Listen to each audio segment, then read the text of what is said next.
আর এটা তো মুরগি, এটা কবুতর। কবুতর এটা না? কবুতরের ভর্তা। কবুতরের ভর্তাটা একটু দেখা তো। এটা হলো কবুতরের ভর্তা। কবুতর, ইলিশ মাছ, টাকি মাছের ভর্তা সহ আরও 14 রকমের ভর্তা পেয়ে যাচ্ছেন এখানে, যার টেস্ট ছিল অনেক মজা। এই ভর্তার জন্য টাকা রাখেন না? না, ভর্তা ফ্রি, এটা 10 টাকা পিস। 10 টাকা পিস না? দেখি পিঠা অন্তরে হয় নাই না? এটাই সামনে। আচ্ছা, পিঠাগুলো হোক, আমরা একটু ট্রাই করবো। হ্যাঁ,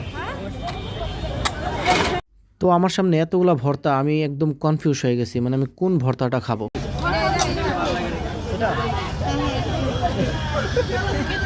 আচ্ছা আন্টি, আচ্ছা ওই আন্টিটা বলতেছিল যে কবুতরের ভর্তাটা নাকি অনেক মজা, তো তার জন্য নিলাম, কিন্তু তারা কেন হাসতেছে সেটাই বুঝতে পারতাছি না। যাই হোক, আমি আমার কাজ করি, দেখি ওখান পিঠাটা টেস্ট করে আসলে তাদের ভর্তাটা আসলে কেমন।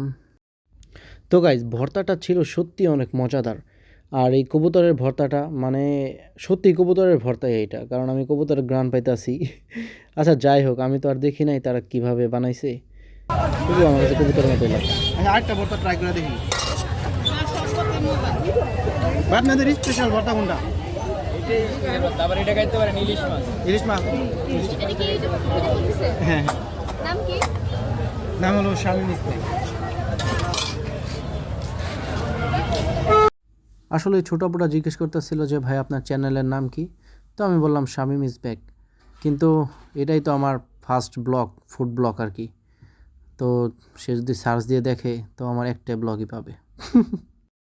আচ্ছা, এটার লোকেশনটা আমি বলে দিই, এটা হলো মিরপুর 14 বিআরপি ভাসান ট্যাগ, ঢাকা। কি কেমন লাগবে? তুই তো একবারে এতগুলা ভর্তা নিছস ভাই। আসলে আমার বন্ধু এখন ট্রাই করতেছে, আসলে ওই আনলিমিটেড ভর্তার কথা শুনে তো আর লোভ সামলাতে পারে নাই, তাই অনেকগুলো ভর্তা একসাথে নিছে। ভিডিওর জন্য বলতাছি, আগে খাবেন তারপর বলবেন। প্রচুর স্বাদ।